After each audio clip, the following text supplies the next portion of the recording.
దర్శన్ నడిచి వెళ్తూ ఉండగా సౌమ్య కావాలనే ఏదో తన కాలికి తట్టుకొని పడిపోయినట్టు యాక్టింగ్ చేస్తూ దర్శన్ చేయిని పట్టుకొని నిలబడుతుంది.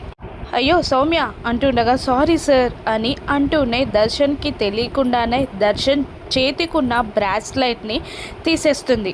దర్శన్ చూడకుండా ఆ బ్రాస్లైట్ని తన పాకెట్లో పెట్టుకుంటుంది. మరొక బ్రాస్లైట్ తీసి కన్నింగా నవ్వుతూ వెళ్తున్న దర్శన్ వైపు చూస్తూ దర్శన్ సార్ అని పిలవగానే దర్శన్ వెనక్కి తిరగగానే సార్ మీ బ్రాస్లైట్ కింద పడిపోయింది అని అంటూ దర్శన్ చేతికున్న బ్రాస్లైట్ కాకుండా మరొక బ్రాస్లైట్ని దర్శన్ చేతికి పెడుతుంది. రెండు చూడ్డానికి సేమ్గా ఉండడంతో దర్శన్ పట్టించుకోడు.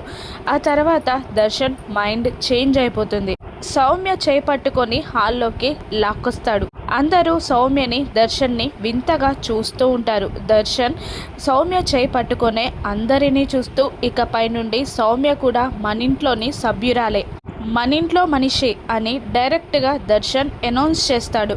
దాంతో అందరూ షాకింగ్గా దర్శన్ సౌమ్యలని చూస్తూ ఉంటారు. అందరూ కోపంతో ఊగిపోతారు. ఆనంద భైరవి దర్శన్ నీకేమైనా పిచ్చి పట్టిందా అని గట్టిగా అరుస్తుంది. దాంతో లేదు నేను చెప్పేది మీరు అర్థం చేసుకోండి, ఇకపై నుండి సౌమ్య కూడా నా జీవితంలో ఉండబోతుంది, సౌమ్య కూడా నా జీవితంలో భాగమే అంటూ సౌమ్య భుజాల చుట్టూ చెయ్యి వేసి దర్శన్ అందరినీ చూస్తూ చెప్తూ ఉంటాడు. అది చూసిన ఆనంద భైరవి షాక్ అయి కళ్ళు పెద్దవి తెరేగా లీలావతి, రోహిత్, ప్రీతి అందరూ షాక్ అవుతారు. సౌమ్య దర్శన్ని చూస్తూ సంబరపడిపోతూ ఉండగా శరణ్య దర్శన్ని చూస్తూ ఈ మాటలనేది మా ఆయన కాదు, ఏదో జరిగింది, ఎక్కడో ఏదో తేడా జరిగింది, మా ఆయన ఇలా అనరు అని ఆలోచిస్తూ బాధగా చూస్తూ ఉంటుంది శరణ్య. ఆ బ్రాస్లైట్ ఏంటి, అది అనన్య ప్లానేనా?